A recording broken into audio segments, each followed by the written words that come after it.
اعوذ باللہ من الشیطان الرجیم بسم اللہ الرحمن الرحیم جند ما هنالک محزوم من الاحزاب کذبت قبلهم قوم نوح وعاد وفرعون ذو الاوتاد وثمود وقوم لوط واصحاب الایکة اولئک الاحزاب ان کل الا کذب الرسل فحق عقاب صدق اللہ العظیم۔ یہ بھی ایک لشکر ہے ان میں سے کہ جو اس سے پہلے ہلاک کیے جا چکے ہیں، ان کی قسمت میں بھی اب اسی طرح کی ہلاکت لکھی جا چکی ہے۔ اگلی آیتوں میں ذکر ہو رہا ہے جیسے قوم نوح، قوم ہود، اور اسی طریقے سے ذو الاوتاد، فرعون، ثمود اور قوم لوط، یہ سب ہلاک ہوئی ہیں۔ اسی طرح سے اب یہ قریش بھی جو ہے معلوم ہوتا ہے کہ اسی انجام سے دوچار ہونے کا فیصلہ کر چکے ہیں۔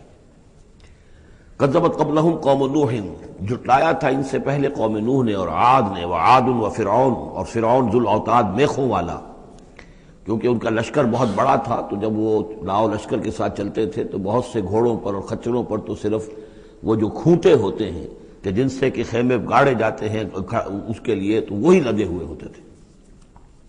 وثمود، اور قوم ثمود، وقوم لوط، لوط کی قوم، واصحاب الایکہ، اور یہ قوم شعیب جو بن والے تھے۔ اولئک الاحزاب، یہ ہیں وہ جماعتیں، یہ ہیں وہ گروہ، یہ ہیں وہ قومیں کہ جو ہلاک ہو چکی ہیں۔ ان کل الا کذب الرسل، ان سب نے رسولوں کی تکذیب کی، فحق عقاب، تو وہ میرے سزا کے اور میری عقوبت کے مستحق ہو گئے۔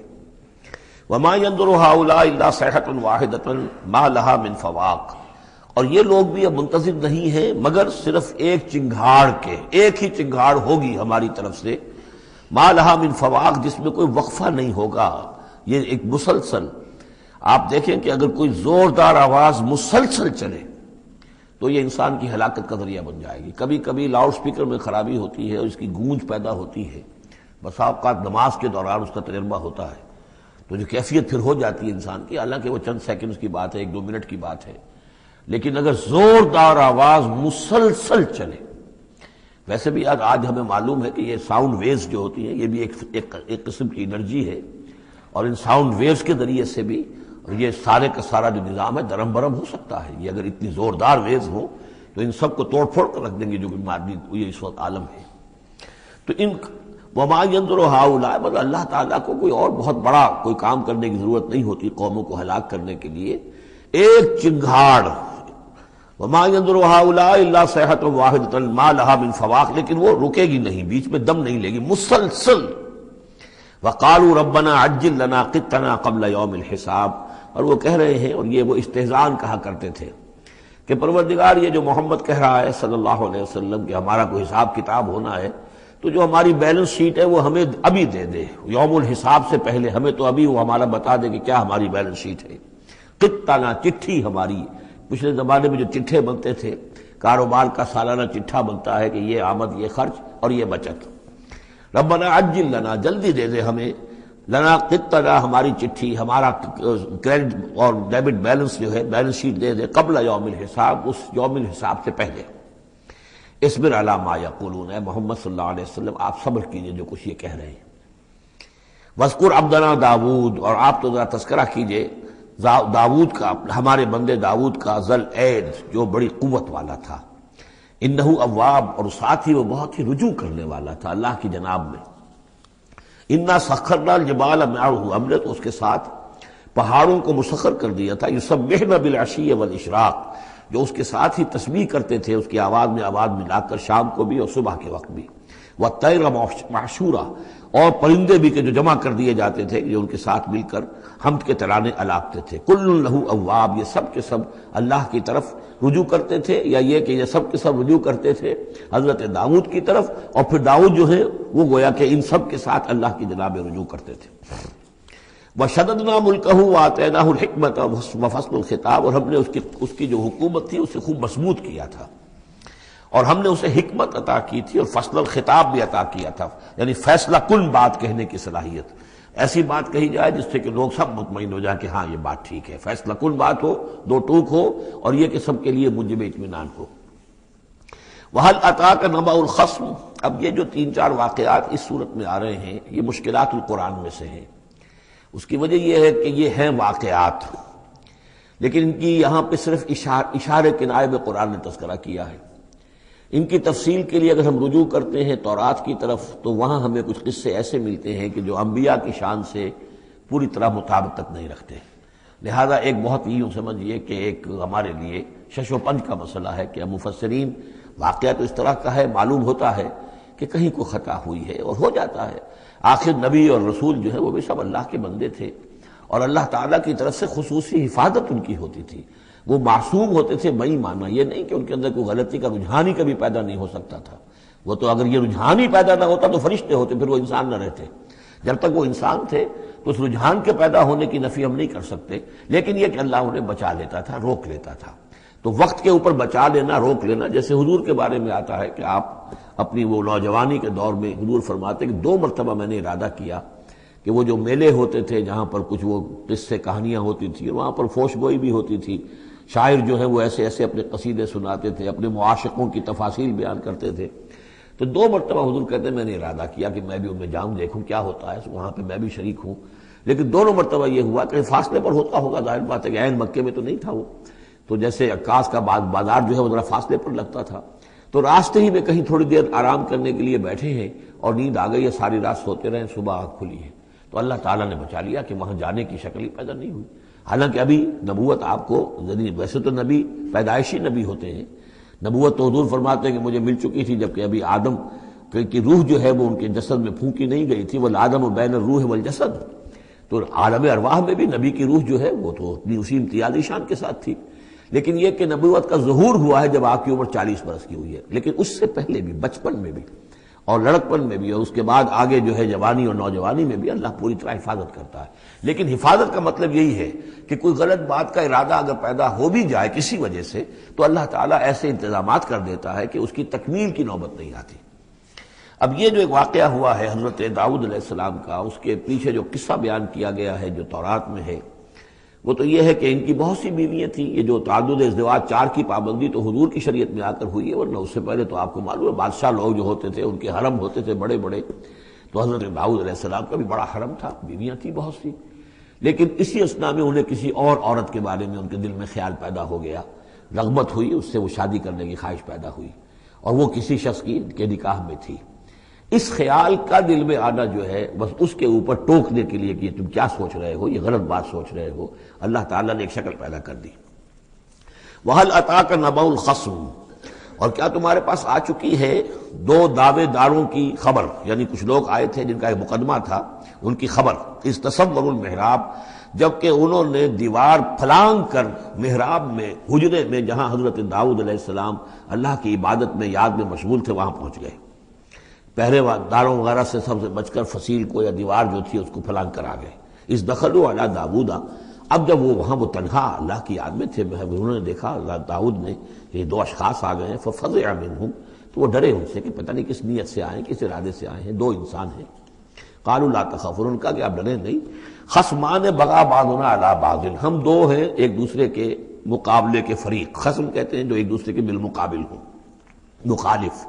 ہم 2 مخالف ہیں. بغى بعضنا علی بعض، ہم میں سے کسی نے دوسرے پر زیادتی کی ہے. فاحکم بیننا بالحق، تو ہمارے مابین حق کے ساتھ فیصلہ کیجیے. ولا تشتت، اور دیکھیے اسے ٹالیے نہیں. آپ کہیں کہ کل آنا پرسوں آنا، یہ نہیں، یہ معاملہ ہمارا بڑا ایمرجنسی والا ہے، فوری طور پر ہم چاہتے ہیں کہ آپ ہمیں بتائیں. واہدنا الی سواء الصراط، اور سواء الصراط، اور ہمیں پھر ہدایت دیجیے سیدھے راستے کی طرف کہ کیا کون سی شکل بہتر ہے، کون سا راستہ صحیح ہے. ان ھذا اخی، اب یہ جو مدعی تھا وہ کہہ رہا ہے یہ میرا بھائی ہے. لہ 99 نعجۃ، اس کے پاس 99 دمبیاں ہیں، یعنی اس کا جو ہے بہت بڑا جو ہے ریوڑ ہے اس کے پاس. ولی نعجۃ واحدہ، میری ایک ہی دمبی ہے. اصل میں اس تورات کے واقعے کو اگر ہم سمجھیں تو اس کا مطلب یہ ہے کہ ایک شخص کے پاس 99 بیویاں ہیں، میرے پاس صرف ایک بیوی ہے. فقال اکفلنیھا، اب وہ کہہ رہا ہے کہ یہ بھی مجھے دے دے.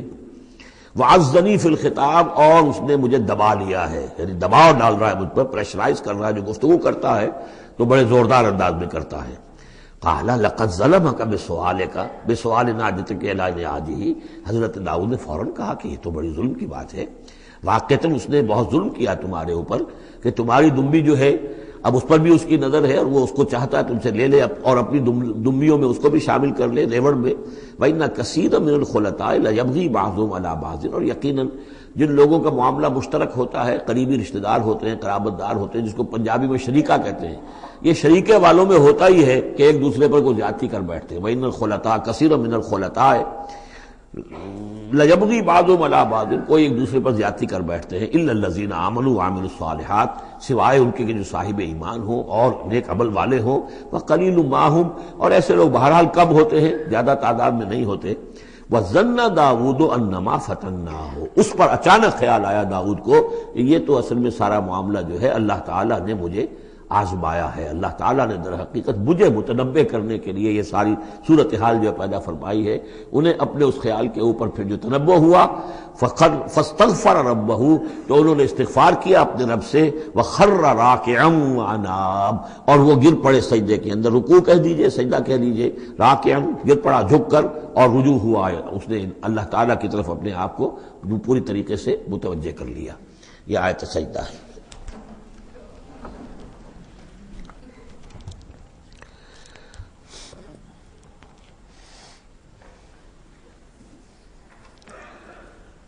یہ جو بھی اسرائیلی روایت اس سلسلے میں آئی ہے، اس کے ضمن میں حضرت عبداللہ ابن عباس رضی اللہ تعالیٰ عنہ کا ایک اثر بھی موجود ہے اسی نوعیت کا، یعنی ان کا قول بھی موجود ہے. اب یہ نہیں کہا جا سکتا کہ وہ مرفوع انہوں نے سنا ہو حضور سے، یا یہ کہ وہ صرف جو ہے روایت انہوں نے یہود سے سنی ہو اور اسی کو بیان کر دیا ہو، واللہ عالم.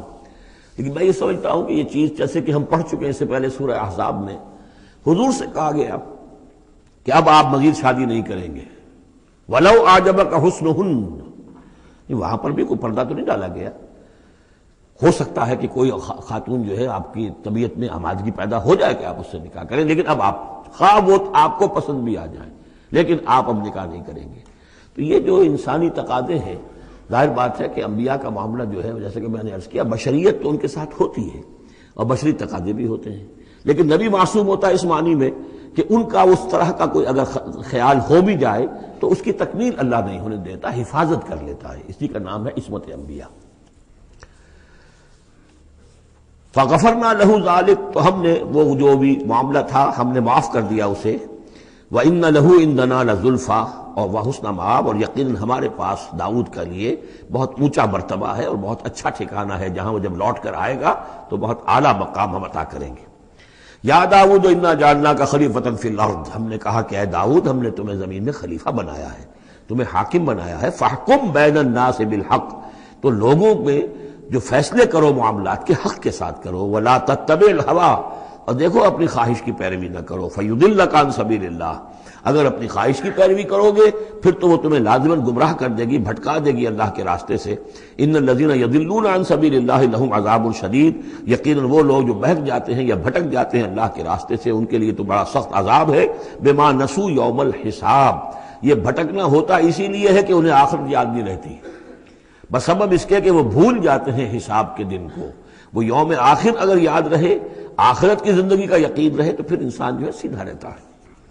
وما خلقنا السماء والارض وما بینہما باطلا، اور ہم نے جو کچھ کے آسمانوں میں زمین میں ہے اور جو کچھ ان کے مابین ہے اسے بیکار پیدا نہیں کیا. اب یہ وہی لفظ آ گیا ہے دوبارہ جو سورہ آل عمران میں تھا، ربنا ما خلقت ھذا باطلا سبحانک فقنا عذاب النار.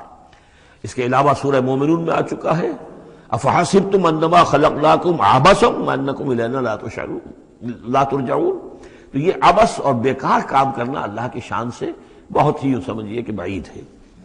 ذالک ظن الذین کفروا، یہ گمان تو ان لوگوں کا ہے جنہوں نے کفر کیا ہے.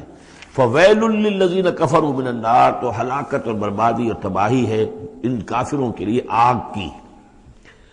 ام نجعل الذین آمنوا وعملوا الصالحات کالمفسدین فی الارض، ذرا یہ سوچیں کیا ہم ان لوگوں کو جو ایمان لائے اور جنہوں نے نیک عمل کیے بنا دیں گے ویسا جیسا کہ وہ لوگ ہیں کہ جنہوں نے زمین میں فساد مچایا.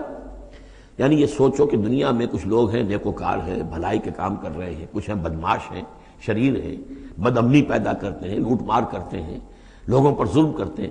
تو اگر آخرت نہ ہو تو پھر تو بڑا ظلم ہو گیا.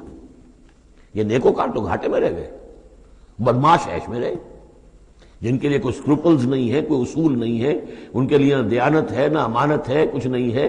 جہاں داؤ لگ جائے، جہاں ہاتھ پڑ جائے وہ حاصل کرنے کے لیے تیار ہے، اپنی تمام خواہشات کی جو ہے وہ تکمیل کرنے کے لیے ہر دم جو ہے وہ تیار ہیں.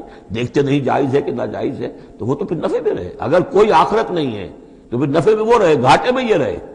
جو بیچارے بچ بچ کر چلتے ہیں، کسی کا دل نہ میں دکھا دوں، کسی کا حق نہ مار لوں، کسی پر زیادتی نہ کر بیٹھوں، میں حلال کھاؤں، جائز کھاؤں، محنت سے اور سچ بولوں، جھوٹ نہ بولوں، وہ تو پھر گھاٹے میں رہیں گے۔ آخرت ہونا لازمی ہے۔ اس کا تو مطلب یہ کہ پھر دنیا بیکار پیدا ہوئی۔ اگر آخرت نہیں ہے تو پھر انسانی زندگی کا، خصوصاً انسان میں جو اخلاقی حص ہم نے پیدا کی ہے، یہی تو ہے جو حیوان میں اور انسان کے درمیان بہت بڑا فرق ہے۔ ان کی جبلت ہے صرف، باقی کوئی اخلاقی حص ان کے اندر نہیں ہے، لیکن انسان کے اندر تو اخلاقی حص ہے، جبلت بھی ہے اور اخلاقی حص بھی ہے۔ تو اس اخلاقی حص کا نتیجہ کیا نکلا؟ الٹا نکل رہا ہے۔ تو نتیجتاً دلگوش ہونا چاہیے۔ ام نجعل الذین آمنوا وعملوا الصالحات کالمفسدین فی الارض ام نجعل المتقین کالفجار، کیا ہم اپنے متقی بندوں کو برابر کر دیں گے ان فاجروں اور فاسقوں کی؟ کتاب انزلناہ الیک مبارک، یہ کتاب ہے قرآن جو اے نبی ہم نے آپ پر نازل کی ہے، مبارک، بہت بابرکت ہے۔ یہ برکت کے لفظ کو یہاں سمجھ لیجئے۔ برکہ عربی زبان میں کہتے ہیں کسی شے میں سے اس کے خیر کو نکالنے والی شے، وہ برکت ہے۔ کوئی شے پوٹینشلی آپ میں ہے، لیکن یہ کہ وہ ڈورمنٹ پڑی ہوئی ہے، سوئی ہوئی ہے، اور اس کو آپ ایکسپلائٹ نہیں کر رہے، استعمال نہیں کر رہے، آپ کو اس کا شعور بھی نہیں ہے، احساس بھی نہیں ہے۔ کوئی شے جو آپ کو اس کا احساس دلا دے، پھر آپ اپنی اس صلاحیت کو استعمال کریں، ایکسپلائٹ کریں، اسے بروئے کار لائیں، وہ شے برکت والی ہوئی۔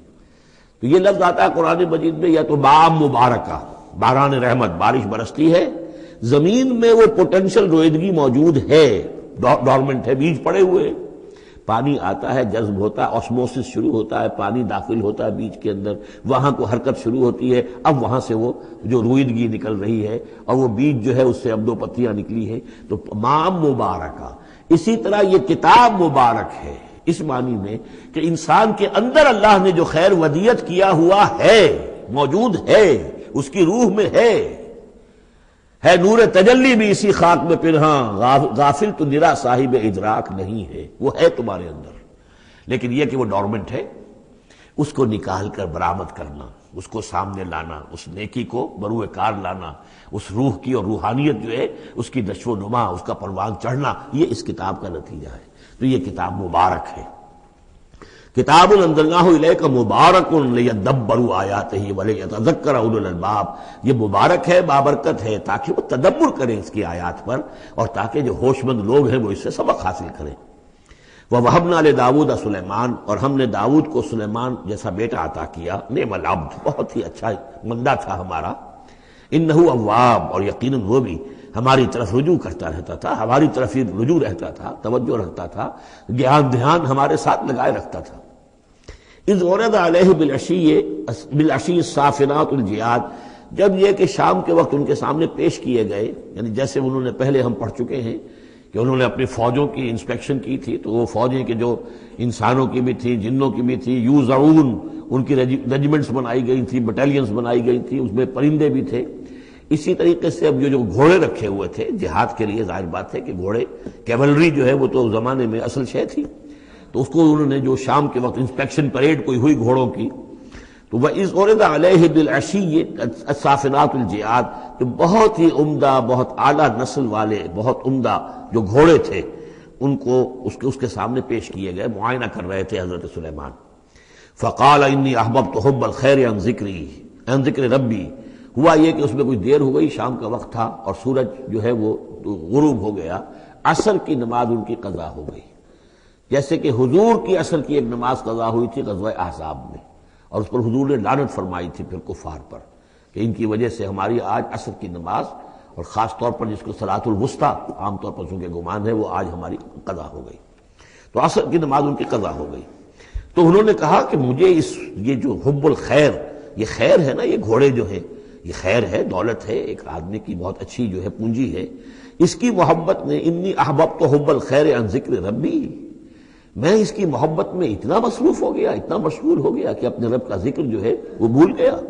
حتی توارت بالحجاب، حتی توارت الشمس بالحجاب، یہاں گویا کہ سورج کا لفظ محذوف ہے، یہاں تک کہ سورج جو ہے وہ تو چھپ گیا، اوٹ میں آ گیا۔ ردوہا علیہ، تو اس میں انہوں نے کہا کہ ذرا واپس لاؤ ان گھوڑوں کو۔ فطفق مسحا بالسوق والاعناق، تو اب وہ لگا تلوار مارنے ان کی گردنوں پر اور ان کے پیروں پر۔ اس کو سمجھنا چاہیے کہ غلبہ حال میں یہ کیفیت ہوئی. اس کی بھی تعویل کرنے کی بہت کوشش کی گئی کہ نہیں وہ تو پوچھنے کے لیے ان کی گردن گویا کہ اور ان کو چوم چاٹ رہے ہیں، تو انہوں نے جو ہاتھ چلائے تھے ان کی گردن اور جو ان کے پاؤں، جیسے کہ آدمی جب یعنی بہت ہی گھوڑا بہت اعلیٰ نسل کا ہو تو آپ ہاتھ پھیرتے ہیں اس کے اوپر، تو اس سے ایک اپنائیت کا سا احساس اس کے اندر بھی پیدا ہوتا ہے. تو یہ جو نہیں، یہ بات نہیں ہے، بات سیدھی وہی ہے کہ جو یعنی خام خواہ اس میں ضرورت نہیں ہے. جیسے کہ غلبہ حال کسی وقت ہو جاتا ہے، خام خواہ تعویل کی کیا ضرورت ہے. جیسے حضرت عمر کا معاملہ ہو گیا تھا کہ غزوہ احد میں تلوار پھینک کر بیٹھ گئے. جب محمد ہی قتل ہو گئے صلی اللہ علیہ وسلم تو اب اور کس کے لیے لڑنا ہے؟ حالانکہ لڑنا تو اللہ کے لیے تھا، محمد کے لیے تو نہیں لڑنا تھا. لیکن ایک کیفیت طبیعت ہوتی ہے، ایک وقت میں احساسات اور جذبات کا ایسا غلبہ ہو جاتا ہے. وہی غلبہ ان پر ہوا ہے حضور کے انتقال کے وقت. وہ بھی تلوار کھینچ کے بیٹھ گئے تھے کہ جو شخص کہے گا کہ محمد کا انتقال ہو گیا گردن اڑا دوں گا. وہ تو پھر حضرت ابو بکر آئے ہیں، انہوں نے پھر آ کے خطبہ دیا ہے، اور خطبے میں وہ آیت بھی پڑھی ہے وما محمد الا رسول قد خلت من قبلہ الرسل افإن مات أو قتل انقلبتم على أعقابكم. اور ساتھ ہی پھر انہوں نے یہ خطبہ دیا کہ من كان يعبد محمدا فإن محمدا قد مات ومن كان يعبد الله فإن الله حي لا يموت. کوئی شخص اگر محمد کو پوجتا تھا، محمد کی عبادت کرتا تھا تو سن لے محمد کا انتقال ہو گیا. اور جو کوئی اللہ کو پوجتا تھا اور اللہ کی بندگی کرتا تھا اس کو جان لینا چاہیے اللہ پر کبھی موت واقع نہیں ہوگی، وہ زندہ رہنے والا ہے. تو یہ غلبہ حال کی ایک کیفیت ہے کہ اسی کیفیت میں کہ میری یہ نماز جو ہے یہ چھوٹ گئی ہے. بہرحال یہ دونوں میں نے آپ کے سامنے رکھ دیے ہیں. وَلَقَدْ فَتَنَّا سُلَيْمَانَ وَأَلْقَيْنَا عَلَىٰ كُرْسِيِّهِ جَسَدًا ثُمَّ أَنَابَ. اس معاملے میں تو ایک جو ہے یعنی مرفوع حدیث موجود ہے جس کا کہ اب ذکر ہو رہا ہے یہاں پر. حضرت سلیمان سے ایک اور بھی ایک موقع پر اسی طریقے کا کہ خطا کہہ دیجئے، جیسے کہ خطا حضور سے ہو گئی تھی. سورہ کہف میں ہم پڑھ چکے ہیں کہ جب سوال کیا گیا بتائیے کون ہیں اصحاب کہف، کون تھے، ان کا واقعہ کیا ہے، اور وہ ذوالقرنین کون. آپ کہتے ٹھیک ہے میں کل بتا دوں گا، اس لیے کہ روزانہ حضرت جبرائیل آتے تھے، میں پوچھ لوں گا اور مجھے جواب مل جائے گا، میں تمہیں دے دوں گا. لیکن کئی دن تک حضرت جبرائیل نہیں آئے. اب پھر دیکھیے کہ آپ کی جان جو ہے وہ ضیق میں آ گئی کہ نہیں آ گئی. لوگوں نے تالیاں پیٹ دی، بس چھٹی گم ہو گئی. کہاں ہے اب تمہاری وہ وحی، اور کہاں تمہارے پاس وہ ذریعہ علم. اس کے بعد پھر وحی نازل ہوئی تو ساتھ ہی وہ آیت بھی سورہ کہف میں نازل ہوئی وَلَا تَقُولَنَّ لِشَيْءٍ إِنِّي فَاعِلٌ ذَلِكَ غَدًا إِلَّا أَن يَشَاءَ اللَّهُ. آئندہ کبھی اے نبی کسی بھی کام کے بارے میں کبھی ہرگز یہ نہ کہیے گا یہ کام میں کل کر دوں گا مگر اس استثناء کے ساتھ اگر اللہ نے چاہا. انشاءاللہ، اگر انشاءاللہ میرا ارادہ ہے انشاءاللہ میں یہ کام کر دوں گا. انشاءاللہ کے بغیر ہم لوگ جو کہتے رہتے ہیں تو ہماری کوئی حیثیت نہیں ہے کہ اس پر پکڑا جائے ہمیں. لیکن جو بڑے لوگ ہوتے ہیں، جو عظیم شخصیات ہوتی ہیں، تو ان کے لیے یہ معاملہ جو ہے وہ اتنا ہی سخت ہوتا ہے اللہ کا. پھر ان کی گرفت بھی ہوتی ہے تو چھوٹی چیز پر ہوتی ہے. بڑے لوگوں کی چھوٹی چیز پر بھی بڑی سخت گرفت ہوتی ہے، یہ قاعدہ قانون ہے. تو اسی طرح کا معاملہ انشاءاللہ ہی کہنے کا معاملہ ہو گیا ہے کہ جو بھول گئے یا کسی وجہ سے حضرت سلیمان کا اصل میں ان کا کوئی معاملہ ہوا، اپنے کچھ سپہ سالاروں سے ناراض ہوئے ان سے، اور انہوں نے سمجھا کہ شاید تم یہ سمجھتے ہو کہ میری جو طاقت اور حکومت ہے وہ تمہارے ہی بل پر قائم ہے. میں آج اپنی تمام ازواج کے پاس جاؤں گا اور ان سب سے میں صحبت کروں گا اور سب سے جو ہے وہ اولاد ہوگی، اور میرے اتنے جو ہیں وہ جوان ہاتھ پھر پیدا ہو جائیں گے تاکہ یہ کہ میں تمہارا شاید اتنا پھر میں دست نگر نہ رہوں. اس طرح سے انہوں نے کچھ کہا اور ساری اس ایک رات میں اپنی تمام بیویوں کے ساتھ انہوں نے صحبت کی. لیکن یہ کسی بیوی کو حمل نہیں ہوا. ایک کو ہوا تو اس کا بھی کوئی بچہ جو ہے ادھورا سا، وہ 7 ماسا ہوگا 6 ماسا ہوگا، وہ پیدا ہوا. دائی نے لا کر ان کے تخت پر رکھ دیا، اور شاید اس کا چرچا بھی ہو گیا تھا کہ انہوں نے یہ بات کہی تھی. تو اب پورے گویا کے درباریوں میں بھی اس کی شہرت تھی کہ دیکھیں اب کیا ہوتا ہے ان کے ساتھ. تو اس معاملے میں انہیں کچھ سبکی اٹھانی پڑی. وہ ہے وہ واقعہ جو یہاں بیان ہو رہا ہے. وَلَقَدْ فَتَنَّا سُلَيْمَانَ، اور اسی طرح ہم نے فتنے میں ڈالا تھا سلیمان کو. وَأَلْقَيْنَا عَلَىٰ كُرْسِيِّهِ جَسَدًا ثُمَّ أَنَابَ، اور ہم نے اس کے تخت پر ایک ایسا جسد لا کر لوتھڑا سا ڈال دیا تھا. وہ دائی نے لا کر ڈالا کہ یہ وہ آپ کی جو تھی قسم اس کا یہ نتیجہ ہے اللہ کی طرف سے. لیکن یہ کہ بہرحال انہوں نے اس پر بھی توبہ کی. بلکہ یہاں تک روایت میں آتا ہے کہ فرشتے نے یاد بھی دلانے کی کوشش کی انہیں کہ انشاءاللہ کہیے، لیکن کیا اس وقت کیا کیفیت تھی ان کی جذباتی کہ انہوں نے وہ بات نہیں کہی. اور اس پر پھر اللہ تعالیٰ نے گویا کہ تنبیہ کرنا ضروری سمجھا. قال رب اغفر لی وہب لی ملکا، اب اس پر انہوں نے اللہ سے اناب رجوع کیا اور دعا کی پروردگار مجھے معاف فرما دے میری خطا، وَهَبْ لِي مُلْكًا لَا يَنبَغِي لِأَحَدٍ مِّن بَعْدِي، اور مجھے ایسی حکومت عطا فرما، تیرا جو مجھ پر کرم ہے اور میرے والد پر جو کرم تو نے کیا، جو ہم دونوں پر احسانات کیے ہیں، یہ دعا ہم پڑھ چکے ہیں، رب اعوذنی ان اشکر نعمتک التی انعمت علی وعلی والدی وان اعمل صالحا، یہ حضرت سلیمان کی دعا پہلے آ چکی ہے۔ وَهَبْ لِي مُلْكًا لَا يَنبَغِي لِأَحَدٍ مِّن بَعْدِي، مجھے ایسی حکومت عطا فرما کہ جو میرے بعد کسی اور کے لیے ممکن نہ ہو۔ اور یہ واقعہ ہے کہ ان کی جو حکومت تھی وہ جنات پر بھی تھی، ان کی حکومت ہوا پر بھی تھی، ان کا قانون پرندوں پر بھی چل رہا ہے۔ اس اعتبار سے واقعتاً یہ مثالی ہے ایک معاملہ، لا ينبغی لأحد بعدی من بعدی، میرے بعد پھر کسی اور کو اس طرح کی حکومت نہ ملے، تو اس طرح کی حکومت پھر اللہ تعالیٰ نے کسی اور کو نہیں دی۔ اللہ نے ان کی اس دعا کو قبول فرمایا، انک انت الوہاب، یقیناً تو ہی ہے دینے والا، عطا کرنے والا۔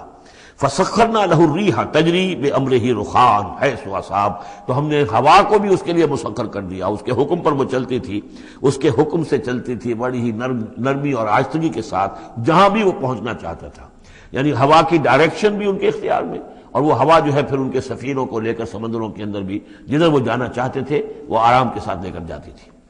وشیاطین کل بناء وغواص، اور ہم نے مسخر کر دیے تھے اس کے لیے وہ شیاطین یعنی جنات، کل بناء جو سب کے سب بنانے والے تھے، عمارتوں کے بنا، بنا کہتے ہیں معمار کو۔ بنا حسن البنا شہید رحمۃ اللہ علیہ، ان کا خاندانی پیشہ جو ہے وہ تعمیر، وہ معمار خاندان سے تھے، اور عربوں میں کوئی اس میں آر نہیں ہوتا۔ آپ سعودی عرب میں جائیں گے سقا، وہاں پہ کوئی صاحب ہوں گے جن کے جد امجد جو ہے وہ حرم کے اندر کہیں پانی پلاتے تھے لوگوں کو، ساقی کے کام کر، سقا، وہ اپنے نام کے ساتھ سقا لکھتے، انہیں کوئی وہ نہیں۔ خباز نان بھائی خاندان چلا رہا ہے، خبازوں کا خاندان ہے، نان بھائی ہے، تو کام کے اندر تو پیشے میں عیب نہیں رکھیے نہ فرحات کو نام، سیدھی سی بات ہے۔ تو وہ بنا، وہ ان کے لیے تھے معمار، وغواص، اور غوطہ خور، غوطہ کرنے والے، سمندروں میں غوطہ لگا کر اور وہاں سے موتی وغیرہ نکالنے والے، وآخرین مقررین فی الاسفاد، جو لوگ تو رہتے تھے، اور کچھ اور قوم ہوتی تھی کہ جو جکڑی ہوئی زنجیروں میں، یہ جنات کی طاقت جو ہے ایک نفری وہ ہوتی تھی جو رکھی رہتی تھی کہ جہاں ایمرجنسی میں ضرورت ہو تو پھر ان کو وہاں سے استعمال کیا جائے۔ ھذا عطاؤنا، اور ہم نے ان سے کہہ دیا تھا اے سلیمان یہ ہماری عطا ہے تمہارے لیے، فمنن او امسک، چاہو تو یہ تقسیم کرو لوگوں کے اندر، لوگوں پر احسان بھی کرو، اور چاہو تو اپنے پاس رکھو بغیر حساب۔ بہرحال ہم نے اس پر حساب کوئی نہیں رکھا، ہم تم سے اس پر کوئی حساب نہیں لیں گے۔ وَإِنَّ لَهُ عِندَنَا لَزُلْفَىٰ وَحُسْنَ مَآبٍ، اور یقیناً اس کے لیے ہمارے پاس بہت اونچا رتبہ بھی ہے اور بہت عمدہ ٹھکانہ بھی ہے، جب وہ لوٹ کر آئیں گے تو ان کو وہاں پر بہت عمدہ ٹھکانہ ملے گا۔ وَاذْكُرْ عَبْدَنَا أَيُّوبَ إِذْ نَادَىٰ رَبَّهُ أَنِّي مَسَّنِيَ الشَّيْطَانُ بِنُصْبٍ وَعَذَابٍ، اور ذرا یاد کیجئے، ذکر کیجئے حضرت ایوب کا علیہ الصلوۃ والسلام، ہمارا بندہ ایوب، اس نے پکارا اپنے رب کو، انی مسنی الشیطان بنصب وعذاب، کہ شیطان نے مجھے چھوت لگا دی ہے، بڑی تکلیف اور ایذا اور تکلیف، اور اس کی بیماری تھی، جلدی کوئی بیماری تھی جس کی وجہ سے سارا جسم جو ہے گل گیا تھا، اور اس درجے اس میں کوئی تعفن بھی تھا، کیڑے بھی پڑ گئے تھے کہ ان کی اہلیہ، بیوی، بچے ایک وقت تک تو انہوں نے خدمت کی، جب تک کی پھر بعد میں آ کر سب ہمت ہار کر ان کو چھوڑ کر چلے گئے تھے۔ تو گویا کہ اس قسم و پرسی کے عالم میں پھر انہوں نے یہ دعا کی، تو اللہ تعالیٰ نے فرمایا کہ ارکض برجلک، ذرا اپنا پاؤں مارو زمین پر، ھذا مغتسل، یہ اب تمہارے اس ایڑی کے جو زور سے جو چشمہ ہم نے نکال بہایا ہے، یہ تمہارے نہانے کے لیے ہے، بارد و شراب، ٹھنڈا ہے اور پینے کے لیے بھی ہے۔ تو شاید جس کو ہم کہتے ہیں گندھک کا کوئی چشمہ نکل آیا ہو، جو کہ جلدی امراض کے لیے چشمے ہوتے ہیں جہاں جاتے ہیں لوگ، جلدی امراض کے لوگ جا کر وہاں جا کر نہاتے ہیں تو اس سے شفا ہوتی ہے، تو اللہ نے اس کے اندر وہ شفا ان کے لیے رکھ دی، وہ ٹھیک ہو گئے۔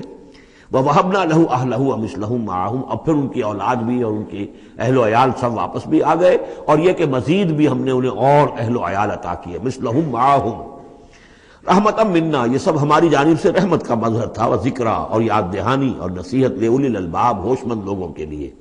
وَخُذْ بِيَدِكَ رِزْقًا، کسی موقع پر اپنی بیوی سے ناراض ہو کر ان کہا تھا کہ میں تمہیں 100 کوڑے لگاؤں گا یا 100 تمہیں ماروں گا کمچیاں، تو غصے میں آ کر اب وہ قسم کھا لی اس کے اوپر، لیکن یہ کہ اب جب ٹھیک ہو گئے، بیوی بھی آ گئی، اب کیا کریں، وہ اس قسم توڑیں یا اس قسم کا کیا شکل کریں، تو اللہ نے اس کے لیے بھی انہیں ایک شکل بتا دی کہ سینکوں کا ایک تھبا لے لو، جیسے جھاڑواں ہوتی تھی پرانے زمانے میں، تو اس میں وہ 100 اگر سینکیں ہیں تو وہ لے لو، خذ بیدک ضغصن، تم لے لو اپنے ہاتھ میں سینکوں کا ایک مٹھا، فاضرب بہ، اور اس سے ایک ضرب لگا دو، ولا تحنث، اس سے یہ کہ تمہاری وہ قسم ٹوٹے گی نہیں، وہ 100 وہ جو ہے قمچیاں ایک ہی مرتبہ لگ جائیں گی۔ انا وجدناہ صابرا، ہم نے اسے اپنا صبر کرنے والا بندہ پایا، نعم العبد، کیا ہی عمدہ وہ اچھا بندہ تھا ہمارا، انہ اواب، یقیناً وہ بھی ہماری طرف رجوع کرنے والا انسان تھا۔ واذکر عبادنا ابراہیم واسحاق ویعقوب اولی الایدی والابصار، اور تذکرہ فرمائیے ہمارے بندوں ابراہیم کا اور اسحاق کا اور یعقوب کا، وہ بھی تھے بڑے ہاتھوں والے، یعنی بڑے ان کے یعنی قوتوں والے، والابصار، اور آنکھوں والے، مشاہدہ بھی، غور و فکر بھی، ہاتھوں والے بھی، طاقت والے بھی۔ انا اخلصناہم بخالصۃ ذکر الدار، ہم نے ان سب کو خالص کر لیا تھا ایک خالص شے کے لیے۔ ایک خالص شے کون سی ہے؟ آخرت کے گھر کی یاد دہانی، یعنی وہ لوگوں کو ہمیشہ متوجہ کرتے رہتے تھے کہ اصل زندگی آخرت کی زندگی ہے۔ انا اخلصناہم بخالصۃ، ایک خالص شے کے لیے ہم نے انہیں خالص کر لیا تھا، یعنی ان کی زندگی میں اب ایک ہی، جیسا کہ میں نے بارہا عرض کیا ہے کہ جو اللہ کا بندہ اس مقام پر پہنچ جائے، پھر واقعہ یہ ہے کہ اسے دنیا کی دولت سے دلچسپی نہیں، دنیا کی کسی اور دوسری چیز کی طرف رغبت نہیں، اس کے وقت کا، اس کا ایک ایک منٹ، اس کی توانائی جو بھی اللہ نے اس کو دی ہے، اس کا خون کا ایک ایک قطرہ وقف ہو جاتا ہے پھر اس کام کے لیے کہ خلق خدا کو خدا کی طرف بلائے، اللہ کی طرف بلائے، اور انہیں بچائے آخرت کے انجام سے، برے انجام سے۔ اس کے سوا کیا ہو؟ جیسے ہمارے شیخ معین الدین اجمیری رحمۃ اللہ علیہ، وہ آئے تھے ہندوستان میں، اگر اس وقت آ کر بیٹھے ہیں اجمیر میں، جبکہ اجمیر ابھی جو ہے وہ کفر کا گڑھ تھا، راجپوتوں کا مرکزی مقام، اس لیے کہ شیخ علی حجویری جو لاہور میں ہیں، جن کو داتا گنج بخش کہتے ہیں، وہ تو اس وقت آئے ہیں لاہور میں جبکہ لاہور اسلامی حکومت میں شامل ہو چکا تھا۔ لیکن یہ کہ یہ معین الدین اجمیری، کیونکہ ابھی تک مسلمانوں کی حکومت وہاں تک نہیں پہنچی تھی، جو سمجھیے اجمیر جو ہے وہ تو راجپوتوں کا گڑھ، اور اس میں جو ہے وہاں جا کر بیٹھ کے اللہ کا بندہ اور دعوت دے رہا ہے، اور کاروبار تو کوئی کرنے نہیں آئے تھے وہ، بلکہ یہ کہ اللہ کی طرف بلانا۔ تو اس کے لیے ہم نے خالص کر لیا تھا۔ جو بھی اللہ کا بندہ اپنے آپ کو اس کے لیے خالص کر لے، وہ گویا کہ اللہ تعالیٰ کے مصطفین میں سے ہو جاتا ہے، وہ لفظ آگے آ رہا ہے۔ انا اخلصناہم بخالصۃ ذکر الدار وانہم عندنا لمن المصطفین الاخیار، اور یقیناً وہ ہمارے ہاں، ہمارے نزدیک وہ بڑے چنے ہوئے لوگ ہیں، اچھے لوگوں میں سے، نیک لوگوں میں سے چنے ہوئے لوگ، چنیدہ لوگ۔ جو شخص اپنی زندگی کا ہدف اسی کو بنا لے، مقصد اسی کو بنا لے، جینا مرنا اسی کے لیے ہو جائے، تو ظاہر بات ہے کہ اللہ تعالیٰ کے یہاں پر اس کا اونچا مقام ہے۔ وَاذْكُرْ إِسْمَاعِيلَ وَالْيَسَعَ وَذَا الْكِفْلِ، اور ذکر کیجئے اسماعیل کا بھی اور یسع۔ اب ان کے بارے میں صحیح طور پہ ہم کچھ نہیں کہہ سکتے، یہ دو جو ہیں یسع اور ذوالکفل۔ ذوالکفل کے بارے میں تو میں عرض کر چکا ہوں کہ ایک گمان یہ ہے، اور مجھے اس سے اتفاق ہے کہ یہ گوتم بدھ کی طرف اشارہ ہے، وہ اللہ کے نبی تھے۔ ذوالکفل، پے یہاں فے سے بدل گیا ہے، کپل وستو کا شہزادہ، سدھارتھا گوتما بدھا۔ بدھا تو اصل میں اس کا لقب ہے جو بعد میں بن گیا ہے، سدھارتھ اس کا نام تھا، سدھارتھا گوتما بدھا، اور کپل وستو کی ریاست تھی، اس کا یہ شہزادہ تھا۔ وَكُلُّ مِنَ الْأَخْيَارِ، یہ سب کے سب بھی بڑے ہی عمدہ لوگوں میں سے تھے۔ ھَذَا ذِکْرٌ، یہ ایک ذکر ہے، یہ ایک تذکرہ ہے۔ وَإِنَّ لِلْمُتَّقِينَ لَحُسْنَ مآب، اور یقیناً ان متقین کے لیے، تمام متقین کے لیے بہت ہی اچھی جگہ ہے لوٹنے کی، آنے کی، اچھا ٹھکانہ ہے۔ جنات عدن، وہ باغات کے جو رہنے والے ہوں گے، ریزیڈنشل ہوں گے، بسنے والے، مفتحۃ لہم الابواب، جن کے دروازے ان کے لیے کھلے رکھے گئے ہوں گے۔ یہ اس سے بھی آگے بھی آئے گا سورہ زمر میں بھی کہ جنتوں کا معاملہ یہ ہے کہ اس کے دروازے کھلے ہوں گے جنتیوں کے استقبال کے لیے، جیسے کہ مہمان کے لیے جب آپ کو ان کا استقبال کرنا ہو تو یہ تو نہیں کرتے دروازے بند کر کے بیٹھ جائیں کہ وہ آ کے دستک ہی دے گا کبھی کھولیں گے، اس کا تو انتظار ہو رہا ہوتا ہے، تو دروازے کھلے ہوتے ہیں۔ لیکن جہنم کے بارے میں یہ آتا ہے کہ جب مجرم پہنچ جائے گا، جیسے جیل کا دروازہ ہوتا ہے، جب وہاں پہنچ جائے گا پھر وہ دروازے کھولے جائیں گے۔ یہ مضمون جو ہے سائملٹینیس کنٹراسٹ کی شکل میں جو ہے وہ آئے گا سورہ زمر میں۔ ان کے لیے دروازے کھلے رکھے جائیں گے جنات عدن کے، متکئین فیہا یدعون فیہا بفاکہۃ، اور اس میں وہ ٹیک لگا کر بیٹھے ہوں گے اور وہ آرڈر دیں گے، یدعون آرڈر دیں گے، مانگیں گے، طلب کریں گے اس میں بفاکہۃ، میوے بھی، کثیرۃ کثرت سے، وشراب، اور مشروبات بھی، عمدہ سے عمدہ مشروبات۔ وعندہم قاصرات الطرف اتراب، اور ان کے پاس ہوں گی ایسی ان کی بیویاں کہ جو نیچی نگاہ والی ہوں گی اور ہم عمر ہوں گی. ھذا ما توعدون لیوم الحساب، یہ ہے جس کا تم سے وعدہ کیا جا رہا ہے حساب کے دن. ان ھذا لرزقنا ما لہ من نفاد، اور یہ ہوگا ہمارا رزق، ہمارا عطا کردہ دی ہوئی چیزیں اب یہ کبھی ختم نہیں ہوں گی. یہ نہ سمجھنا کہ یہ نعمتیں ختم ہو جائیں گی، یہ باقی رہیں گی ہمیشہ ہمیشہ. ھذا وان للطاغین لشر مآب، یہ تو ہے اہل جنت کا معاملہ، لیکن جو سرکش تھے، جو باغی تھے ہمارے، ان کے لیے ہے ایک برا لوٹنے کا مقام، بری جگہ، جہنم یصلونھا، جس میں وہ داخل ہوں گے. فبئس المہاد، اور وہ بہت ہی برا بچھونا ہوگا. ھذا فلیذوقوہ حمیم وغساق، اور کہہ دیا جائے گا یہ ہے اب وہ جس کا وعدہ تم سے کیا گیا تھا. فلیذوقوہ، اب وہ اس کو چکھیں. حمیم، جو کیا ہوگا وہاں گرم پانی ہوگا. غساق، زخموں کا دھون، جو زخموں کو صاف کرتے ہیں جس پانی سے، پھر اس میں پیپ ہے یا کچھ اور چیزیں ہیں کہ جس سے انسان کی طبیعت ہبا کرتی ہے. وآخر من شکلہ ازواج، اور اسی طرح کی اور چیزیں بھی جو ان کو دی جائیں گی کھانے اور پینے کے لیے، وہ اسی طرح کی چیزیں ہوں گی، گھناؤنی اور بد ذائقہ. ھذا فوج مقتحم معکم، اب وہ جو جہنم میں جو لوگ پڑے ہوئے پہلے سے، جب ایک قوم آئی پھر دوسری آئی، جو نئی قوم آئے گی تو پہلے والے جو ہے وہ کہیں گے اب تو پہلے یہاں مصیبت میں ہیں، جگہ بھی یہاں نہیں ہے، تنگی ہے، حبس بھی ہے، یہ بھی ہے، اب یہ ایک اور چلی آ رہی ہے فوج. ھذا فوج مقتحم معکم، ایک اور فوج آ رہی ہے کہ جو تمہارے اوپر دھسی چلی آ رہی ہے. لا مرحبا بہم، ان کے لیے کوئی کشادگی نہ ہو، کوئی مرحبا نہیں ان کے لیے. مرحبا یہ ان کے کہنے کا ایک وہ تھا، گریٹنگ کا، مرحبا یعنی آئیے آئیے، آپ کے لیے کشادگی ہے، ہر جگہ آپ کے لیے یہاں سہولت ہے. وہ کہیں گے لا مرحبا بہم، اب یہ نئے آنے والوں کے لیے یہ نئی انسٹالمنٹ آ رہی ہے جہنمیوں کی، یہاں کوئی ان کے لیے جگہ نہیں. انہم صالوا النار، یہ ہیں گھسے آنے والے آگ میں. قالوا بل انتم، وہ آنے والے کہیں گے نہیں تم. لا مرحبا بکم، تمہارے لیے نہ ہو کوئی کشادگی، تمہارے لیے کوئی مرحبا نہ ہو. انتم قدمتموہ لنا فبئس القرار، یہ تو تم لوگ ہو جنہوں نے یہ سارا سامان ہمارے لیے فراہم کیا ہے. تم ہم سے پہلی نسل ہو، تم نے وہ سارے جو ہے غلط طور طریقے ایجاد کیے تھے، تم نے وہ عقائد جو ہے وہ ہمیں سکھائے تھے. ہم تو تمہارے کرتوتوں کی وجہ سے، تمہاری پیروی کرنے کی وجہ سے یہاں تمہارے اس جہنم میں آئے ہیں. بل انتم قدمتموہ لنا فبئس القرار، تو یہ بہت ہی بری جگہ ہے رہنے کی، ٹھہرنے کی. قالوا ربنا من قدم لنا هذا فزده عذابا ضعفا في النار، اور وہ کہیں گے پروردگار جن لوگوں نے ہمارے لیے یہ چیزیں کی اور ہمیں ان راستوں پر ڈالا، اور ان کو تو اور عذاب دے، اضافہ کر ان کے عذاب میں، ضعفا، دگنا عذاب آگ کا. وقالوا ما لنا لا نرى رجالا كنا نعدهم من الاشرار، وہ کہیں گے یہ کیا بات ہے، ہم یہاں آپ لوگوں کے ساتھ کچھ لوگ تھے جنہیں ہم سمجھتے تھے بڑے گھٹیا لوگ، ان کی کوئی حیثیت نہیں تھی، کمی کاری لوگ تھے، وہ محمد پر ایمان لے آئے تھے صلی اللہ علیہ وسلم، وہ ہم تو ان کو استہزائی کرتے رہے، وہ یہاں نظر نہیں آ رہے آپ کے پاس. ظاہر بات ہے وہ تو جنت میں گئے، وہ یہاں تھوڑا ہی ہوں گے.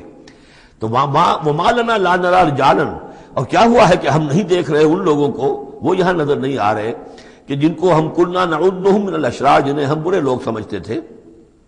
اتخذناهم سخریا، کیا ہم نے ان کو صرف ایسے ہی جو ہے ایک یعنی ہنسی ٹھٹا بنا لیا تھا. ام زاغت عنہم الابصار، یا ہماری نگاہیں جو ہیں ان سے کج ہو گئی ہیں، دیکھ نہیں پا رہی ہیں، ہم انہیں دیکھ نہیں پا رہے، ہماری نگاہیں جو ہیں ان سے چوک رہی ہیں. ان ذالک لحق تخاصم اہل النار، تمہیں یقین رکھنا چاہیے کہ یہ سب کچھ جو ہم بیان کر رہے ہیں حق ہے. یہی جھگڑا اور یہی جو ہے ان جہنمیوں کے مابین یہی تکرار ہوگی.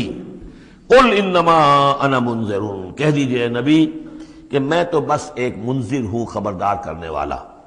وما من الہ الا اللہ الواحد القہار، نہیں ہے کوئی الہ معبود سوائے ایک اللہ کے جو الواحد ہے، اکیلا ہے اور قہار ہے، پوری طرح چھایا ہوا ہے. رب السماوات والارض وما بینہما العزیز الغفار، وہ آسمانوں اور زمین کا رب ہے، مالک ہے، اور جو کچھ ان کے مابین ہے اس کا بھی العزیز ہے، زبردست، اور الغفار ہے، بخشنے والا. قل هو نبأ عظیم، میں نبی کہہ دیجئے یہ ایک بہت بڑی خبر ہے جو محمد لے کر آئے ہیں صلی اللہ علیہ وسلم. یہ وہی لفظ ہے کہ اس سے آخری پارہ شروع ہوتا ہے، اما یتساءلون عن النبأ العظیم الذی هم فیہ مختلفون کلا سیعلمون ثم کلا سیعلمون ھذا نبأ قل هو نبأ عظیم انتم عنہ معرضون، اور تم اس سے اعراض کر رہے ہو. بہت بڑی خبر ہے تمہارے لیے یہ بہت ہی فیصلہ کن بات ہے، لیکن یہ کہ تم اعراض کر رہے ہو. ما کان لی من علم بالملأ الاعلی اذ یختصمون، اور مجھے کچھ معلوم نہیں ہے کہ ملأ اعلیٰ میں کیا اختلافات ہو رہے ہیں۔ یہ لفظ نوٹ کر لیجئے، اس کا ذکر سورہ زمر میں بھی آئے گا کہ فرشتوں کی آراء بھی مختلف ہوتی ہیں، اور وہ بھی کسی کی رائے ہوگی کہ اب عذاب بھیج دیا جانا چاہیے، کوئی سوچتا ہوگا کہ نہیں ابھی اور تاخیر ہونی چاہیے، تو اس طرح سے آپس میں کچھ گفتگو کرتے ہیں۔ ہوتا وہ ہے جو آخری فیصلہ اللہ کرتا ہے، لیکن ظاہر بات ہے کہ وہ بھی عاقل ہستیاں ہیں، تو ان کا بھی ان کے ہاں جو ہے وہ کوئی آراء ہوتی ہے، تو آراء کے اندر کبھی کبھی اختلاف بھی ہو جاتا ہے۔ ما کان لی من علم بالملأ الاعلیٰ، میرے پاس کوئی علم نہیں ہے ملأ اعلیٰ میں فرشتے جو ہیں وہ کس کس چیز میں اختلاف کر رہے ہیں۔ اذ یوحیٰ الی ان یوحیٰ الی الا انما انا نذیر مبین، مجھے تو بس یہ میری طرف وحی کیا گیا ہے کہ میں ہوں صرف واضح طور پر خبردار کر دینے والا۔ اذ قال ربک للملائکۃ انی خالق بشرا من طین، اب مصحف میں یہ آخری اور 7ویں مرتبہ یہ قصہ ابلیس و آدم آ رہا ہے، 7th time and the last time۔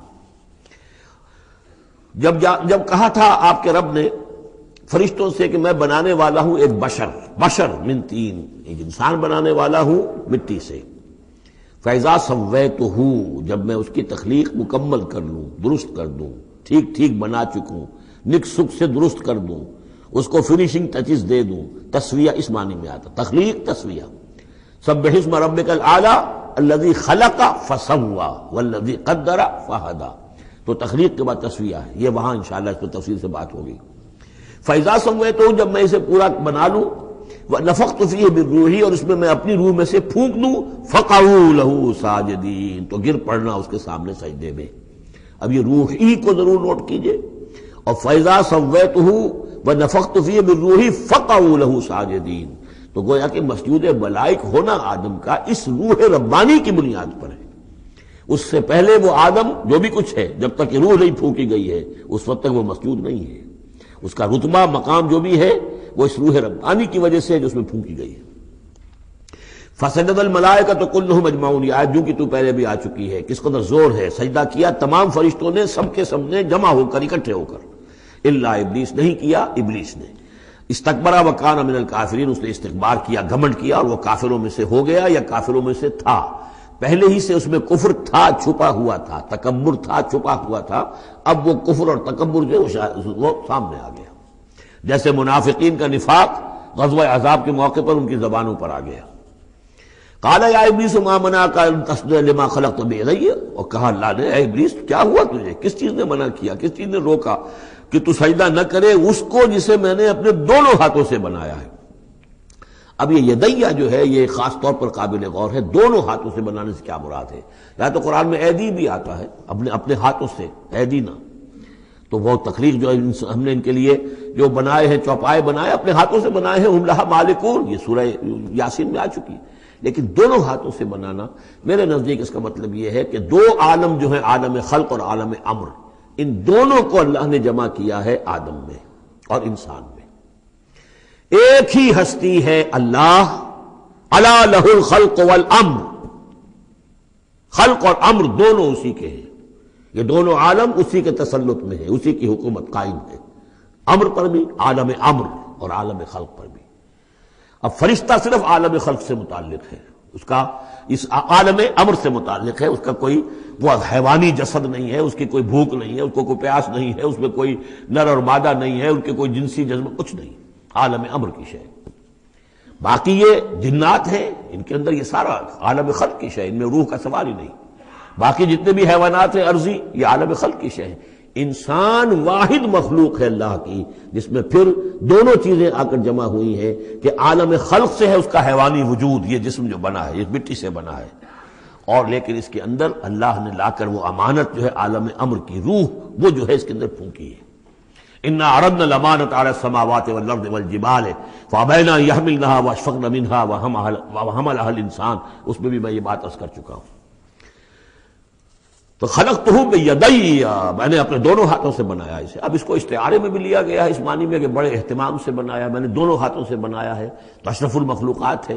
وہ بات بھی صحیح ہے کہ اللہ تعالیٰ کی کریشن کا کلائمیکس، اللہ تعالیٰ کی یوں سمجھیے کہ اس کی کلائمیکس جو ہے، نقطہ عروج جو ہے اس کی تخلیق کا، وہ انسان ہے۔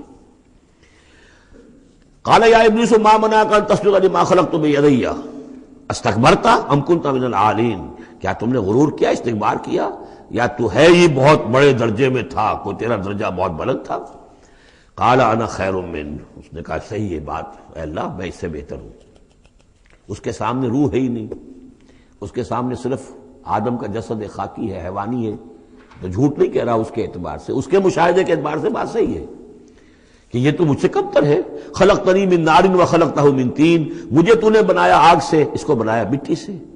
قال فاخرج منها فانک رجیم، سوال یہ ہے کہ اللہ حکم دے رہا ہے تم سجدہ کرو، تو تم نے اللہ کے حکم کی تو نافرمانی کی ہے نا۔ فاخرج منها، نکل جاؤ اب یہاں سے، فانک رجیم، تم مردود ہو گئے ہو، وان علیک لعنتی الی یوم الدین، اور اب تم پر آخرت کے دن تک، اگلے وہ جزا و سزا والے دن تک تم پر لعنت رہے گی، میری لعنت۔ قال رب فانظرنی الی یوم یبعثون، اس نے کہا کہ پروردگار پھر مجھے ذرا مہلت دے اس دن تک جب کہ یہ دوبارہ اٹھائے جائیں گے، آدم اور اس کی نسل پوری کی پوری۔ قال فإنک من المنظرین، اللہ تعالیٰ نے اسی یعنی استحقار کے اندر ٹھیک ہے جاؤ، تمہیں یہ دی گئی مہلت جو تم نے مانگا ہے، گرانٹڈ۔ الی یوم الوقت المعلوم، اس وقت کے دن تک جو معلوم ہے، طے شدہ ہے، یوم یبعثون جب آنا ہے اس وقت تک کے لیے تمہیں مہلت دے دی گئی۔ قال فبعزتک لأغوینہم اجمعین، اب اس نے کہا جب تو نے مجھے مہلت دے دی ہے تو اے اللہ تیری عزت کی قسم، تیرے اقتدار اور اختیار کی قسم، میں ان سب کو گمراہ کر کے رہوں گا۔ الا عبادک منہم المخلصین، سوائے اس میں سے تیرے وہ بندے جنہیں تو خود اپنا بنا لے۔ مخلص، مخلص نہیں، مخلص۔ قال فالحق والحق اقول، اب حق ہے اور میں تو کہتا ہی حق ہوں، میری ہر بات حق ہوتی ہے۔ لَأَمْلَأَنَّ جَهَنَّمَ مِنْكَ وَمِمَّنْ تَبِعَكَ مِنْهُمْ أَجْمَعِينَ، تو میں بھی بھر دوں گا پھر جہنم کو تجھ سے، اور جو بھی ان میں سے تیری پیروی کریں گے ان سب سے جہنم کو بھر کر رہوں گا۔ قُلْ مَا أَسْأَلُكُمْ عَلَيْهِ مِنْ أَجْرٍ، اب یہ بات بتا کے اب حضور سے کہا جا رہا ہے نبی کہیے میں نے تم سے اس پر کوئی اجرت تو نہیں مانگی، میں تمہیں یہ خبریں سنا رہا ہوں، غیب کی وحی جو مجھے آ رہی ہے وہ سنا رہا ہوں، ازل کے جو واقعات ہیں جو اس وقت ہوئے تھے وہ باتیں بتا رہا ہوں، تو میں نے تو اس پر کوئی تم سے اجرت نہیں مانگی، تم سے کوئی انعام طلب نہیں کیا۔ قُلْ مَا أَسْأَلُكُمْ عَلَيْهِ مِنْ أَجْرٍ وَمَا أَنَا مِنَ الْمُتَكَلِّفِينَ، اور یہ بھی تم جانتے ہو، اچھی طرح جانتے ہو، قَدْ لَبِثْتُ فِيكُمْ عُمُرًا، میں تمہارے مابین ایک عمر گزار چکا، میں متکلف نہیں ہوں۔ متکلف کون ہے؟ تکلف کرنے والا۔ اب تکلف ہر اعتبار سے ہوتا ہے، ایک جیسے ہم جسے کہتے ہیں ایک شاعر ہوتا ہے فطری شاعر، اور ایک متشاعر ہوتا ہے۔ وہ شاعر اس فطری نہیں ہوتا، وہ بڑی محنت کرتا ہے، جوڑ توڑ کے کوئی سیکھتا ہے، عروض سیکھتا ہے، یہ سیکھتا ہے، کوئی الفاظ کا ذخیرہ جو ہے جوڑتا ہے، پھر وہ کچھ شعر کہتا ہے، وہ تکلف کے ساتھ شعر کہنا۔ ایک ہے جسے آپ کہتے ہیں آمد، اور ایک وہ ہے کہ آورد، بڑی محنت سے مشقت سے کوئی آپ نے کمپوز کیا ہے۔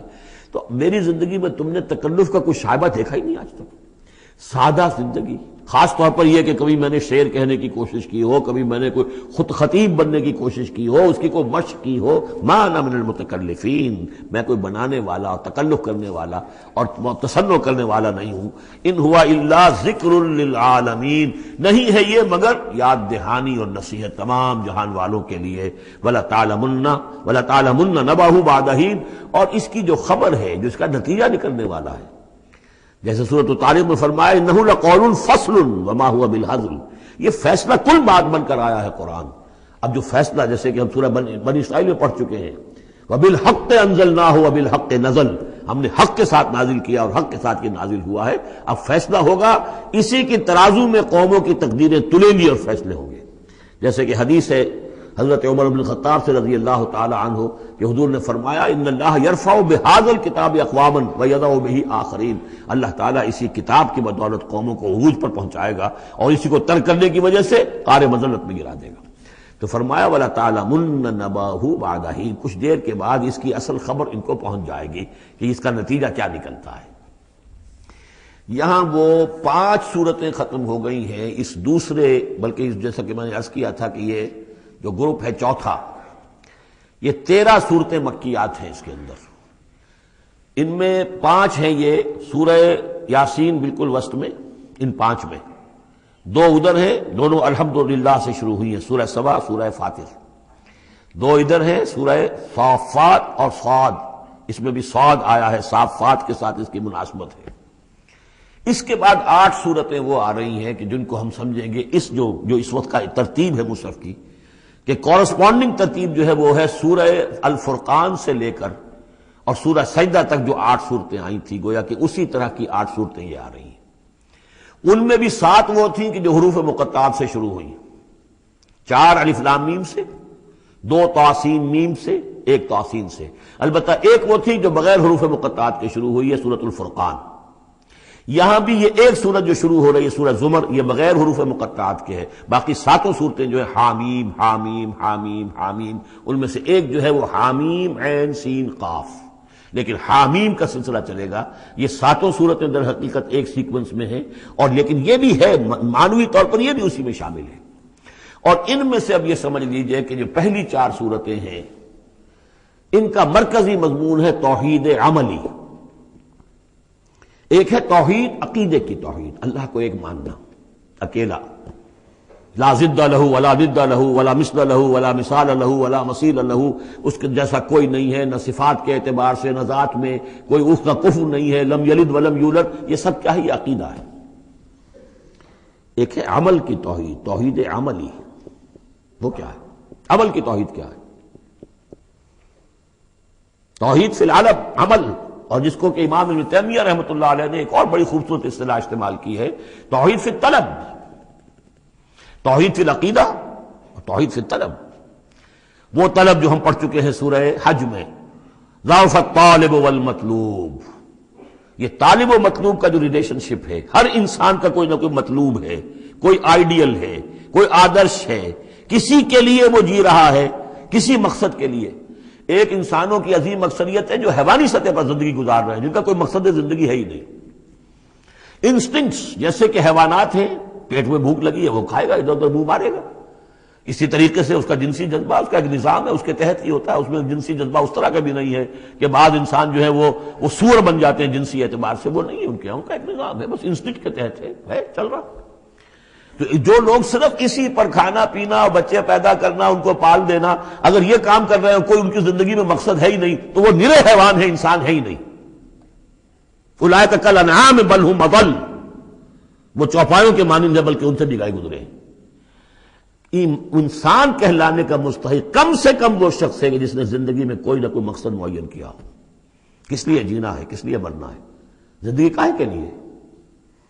وہ مقصد تو کیا ہے؟ اصل میں تو کیا تھا؟ اپنے رب کو چاہو، اس سے محبت کرو، اس کو مطلوب بناؤ، تمہارا مطلوب صرف اللہ ہو، لا مطلوب الا اللہ، لا مقصود الا اللہ، لا محبوب الا اللہ۔ یہ تھا جس کے لیے تمہیں جینا تھا، اسی کے لیے تمہیں مرنا تھا۔ ان صلاتی و نسکی و محیای و مماتی للہ رب العالمین۔ جس شخص کی یہ توحید نہیں ہے وہ عقیدے کی توحید لیے پھرے، عمل میں مشرک ہے، شرک فی العمل، جس کا تذکرہ پہلے بھی ہو چکا ہے، لیکن ان صورتوں میں اب ایک بڑے سیکوینس کے ساتھ آئے گی بات۔ ویسے وہ آیت ہم پڑھ چکے ہیں، ارأیت من اتخذ الہہ ہواہ افانت تکون علیہ وکیلا۔ اے نبی، آپ نے اس شخص کو دیکھا جس نے اپنی خواہش نفس کو اپنا معبود بنا لیا، تو کیا آپ ایسے شخص کی ذمہ داری لیں گے؟ وہ کہتا تو ہے اپنے آپ کو میں موحد ہوں، اپنی خواہشات نفس، اپنے نفس کے کسی مطالبے کو پورا کر رہا ہے۔ یہ دیکھے بغیر کہ اللہ نے اس کو حلال کیا یا حرام کیا ہے، تو اس کا معبود تو اس کا نفس ہے، اللہ کہاں ہے؟ ہاں، اللہ کے لیے بھی جا کے نماز پڑھ لیتا ہے، لیکن دوسری طرف وہ نفس کو اپنا معبود بنا کے شرک کر رہا ہے۔ کہتا ہے لا الہ الا اللہ، تعویذ کو وہ اس کے جو ہے باقاعدہ تسبیح کر رہا ہے، ضربے لگا رہا ہے، جبکہ اس کا معبود اس کا نفس ہے۔ اسی طریقے سے حدیث میں آیا تعیس عبد الدینار و عبد الدرہم، ہلاک ہو جائے یا ہلاک ہو گیا درہم و دینار کا بندہ۔ نام عبد الرحمن ہے، حقیقت میں عبد الدینار ہے، اس لیے کہ دینار کے لیے حلال اور حرام کی ساری اس نے تقسیم ختم کر دی ہے۔ ڈالر آئے، پیٹرو ڈالر آئے، کچھ اور آئے، دولت آئے، چاہے حلال سے آئے، حرام سے آئے، جائز سے آئے، ناجائز سے آئے، یہ تو پھر معبود کون ہوا؟ دولت۔ ہندو میں اور آپ میں فرق کیا ہے؟ ہندو نے دولت کی دیوی بھی بنا کر ایک رکھ لی ہے، وہ لکشمی بائی ہے ان کی، اس کو پوجتے ہیں، دنڈوت کرتے ہیں، اس کی کرپا ہو جائے گی تو دولت ہو جائے گی۔ ہم نے کہا ہٹاؤ اس تکلف کو، اس لکشمی بائی کو ہٹاؤ، سیدھے دولت کو پوجو، تو دولت کے پجاری تو ہم ہیں۔ یہ جو توحید ہے، توحید عملی، اس کا جو پہلا نقطہ ہے اللہ کی بندگی کی توحید، توحید فی العبادت، بندگی صرف اللہ کی ہو، یعنی کل کی کل اطاعت اس کے لیے ہو، باقی اطاعت اس کی اطاعت کے تابع ہو۔ باپ کا حکم مانو، ہاں، جو شریعت کے خلاف نہ ہو مانو، ماں کا مانو، استاد کا مانو، حاکم کا مانو، جو حکم اللہ کے حکم کے منافی نہ ہو۔ لا طاعت لمخلوق فی معصیت الخالق، مخلوق میں سے کسی کی اطاعت نہیں ہوگی جس سے کہ خالق کی معصیت لازم آ رہی ہو۔ اگر یہ نہیں ہے اور مخلوق میں سے کسی کی بھی اطاعت آپ نے قبول کر لی ہے جس میں کہ خالق کی معصیت آ رہی ہے تو یہ شرک ہے، چاہے وہ مخلوق آپ کا اپنا نفس ہو، چاہے وہ کوئی حکام ہو، چاہے وہ کوئی اور ادارہ ہو، کوئی بھی ہو، وہ سب طاغوت ہیں۔ تو پہلی یہ سورہ زمر ہے، اس میں آپ دیکھیں گے کس تکرار کے ساتھ بات آ رہی ہے، اللہ کی بندگی، لیکن اس کے لیے اپنی اطاعت کو خالص کرتے ہوئے بندگی۔ چند آیتیں اس کی ہم پڑھ لیتے ہیں، ویسے یہ کہ وقت بہت کم ہے۔ بسم اللہ الرحمن الرحیم، تنزیل الکتاب من اللہ العزیز الحکیم۔ اگلی سورت شروع ہوگی تنزیل الکتاب من اللہ العزیز العلیم، صرف اتنا فرق ہوگا، یہ دونوں صورتیں جوڑے کی ہیں، آپس میں جوڑا ہے، حکیم اور علیم کا فرق ہے صرف۔ تنزیل الکتاب من اللہ العزیز الحکیم، تنزیل الکتاب من اللہ العزیز العلیم۔ اور یہاں حامیم نہیں ہے، وہاں سے حامیم شروع ہو جائے گا، جیسے سورۃ الفرقان بغیر حروف مقطعات کے ہے، باقی ساتوں صورتیں جو تھیں وہ ہم گن چکے ہیں وہ حروف مقطعات سے۔ اس کتاب کا اتارا جانا ہے اس اللہ کی طرف سے جو العزیز ہے، زبردست ہے، اور الحکیم ہے، کمال حکمت والا۔ انا انزلنا الیک الکتاب بالحق، اے محمد ہم نے آپ پر یہ کتاب اتاری ہے حق کے ساتھ۔ فاعبد اللہ مخلصا لہ الدین، بس بندگی کرو اللہ کی، اس کے لیے اپنی اطاعت کو خالص کرتے ہو۔ بندگی ہو رہی ہے، نمازیں پڑھی جا رہی ہیں، عمرے ہو رہے ہیں، حج ہو رہے ہیں، یہ ہو رہا ہے، وہ ہو رہا ہے، اور طاغوت کی اطاعت بھی ہو رہی ہے، حرام خوری بھی ہو رہی ہے، جو کچھ سارا کچھ چل رہا ہے ہماری زندگیوں کے اندر، سودی لین دین بھی ہو رہا ہے، وہ سب کیا ہے؟ یہ تو خالص بندگی تو نہ ہوئی اللہ کی، یہ تو بڑی پالیوٹڈ ہے، اس کے اندر تو بڑی بڑی گندگیاں شامل ہیں۔ فاعبد اللہ مخلصا لہ الدین، اس کے لیے اپنی اطاعت کو خالص کرتے ہو۔ الا للہ الدین الخالص، آگاہ ہو جاؤ، اللہ کے ہاں قبول ہے صرف وہ اطاعت جو خالص ہو۔ کچھ آدھی اللہ کی آدھی کسی اور کی، دفع کرو، وہ آدھی یہ بھی اسی کو دے دو۔ اللہ بہت غیور ہے، وہ قبول نہیں کرتا۔ میرا بننا ہے تو پورے میرے بنو۔ یا ایھا الذین آمنوا ادخلوا فی السلم کافہ، اسلام میں داخل ہونا پورے کے پورے آنا پڑے گا۔ اور اگر تم نے یہ کیا، افتؤمنون ببعض الکتاب وتکفرون ببعض، ہماری کتاب کے ایک حصوں کو مانا، ہماری شریعت کے بعض احکام کو مانا اور بعض کو ٹھکرا دیا، پاؤں تلے رون دیا۔ فما جزاء من يفعل ذلك منكم الا خزي في الحیاۃ الدنیا ویوم القیامۃ یردون الی اشد العذاب۔ تو جو لوگ یہ طرز عمل اختیار کریں گے ان کی سزا اس کے سوا کچھ نہیں کہ دنیا کی زندگی میں ذلیل و خوار کر دیے جائیں اور قیامت کے دن شدید ترین عذاب میں جھونک دیے جائیں۔ تو دنیا کی رسوائی تو ہمارے سامنے، ہمارے ماتھے پر لکھی ہوئی ہے۔ 150 کروڑ یا 130 کروڑ دنیا میں ہوتے ہوئے عزت نام کی کوئی شے ہمارے پاس نہیں۔ جو بھی بین الاقوامی معاملات ہیں ان میں کوئی ہم سے کوئی رائے لیتا ہی نہیں۔ الا للہ الدین الخالص، آگاہ ہو جاؤ کہ اللہ کے ہاں مقبول اگر ہوگا تو دین خالص۔ والذین اتخذوا من دونہ اولیاء، اور وہ لوگ جنہوں نے اللہ کے سوا کچھ اور کو اولیاء بنایا ہوا ہے، ما نعبدہم الا لیقربونا الی اللہ زلفیٰ، اور کہتے ہیں ہم نہیں ان کو نہیں پوچھتے، ہم تو اصل میں اللہ ہی کو پوچھتے ہیں، ان کو صرف اس لیے پوچھتے ہیں کہ یہ ہمیں اللہ سے قریب کر دیں گے، یہ وسیلے ہیں، ان کے ذریعے سے ہم اللہ کے قریب ہو جائیں گے، اس لیے پوچھتے ہیں۔ ان اللہ یحکم بینہم فیما ہم فیہ یختلفون، یقیناً اللہ تعالیٰ فیصلہ کر دے گا ان کے مابین ان تمام چیزوں میں جن میں یہ اختلاف کر رہے ہیں۔ ان اللہ لا یہدی من ہوا کاذب کفار، اللہ تعالیٰ ہرگز ہدایت نہیں دیتا ان کو جو جھوٹے ہوں اور ناشکرے ہوں، کفار۔ لو اراد اللہ ان یتخذ ولدا لاصطفى مما يخلق ما یشاء سبحانہ، اگر اللہ کا واقعی ارادہ ہوتا کہ وہ کسی کو اولاد بنائے تو ٹھیک ہے، اپنے جو مخلوق ہے ان میں سے جس کو چاہتا چن لیتا، لیکن اس کے ہاں اولاد کا تو تصور نہیں ہے، اس کی اولاد کوئی ہے ہی نہیں، ایک خالق ہے، باقی سب مخلوق ہیں، تو فرشتے بھی مخلوق ہیں، تو اللہ کو ضرورت کیا پڑی ہے کسی کو اپنا بیٹا بنانے کی یا بیٹی بنانے کی؟ سبحانہ، وہ پاک ہے، هو اللہ الواحد القہار، وہ تو اللہ ہے، اکیلا ہے، قہار ہے، اور خود چھایا ہوا ہے کل کائنات کے اوپر، کل تخلیق، کل مخلوقات کے اوپر اس کی حکومت قائم ہے۔ بارک اللہ لی ولکم فی القرآن العظیم ونفعنی وإیاکم بالآیات والذکر الحکیم۔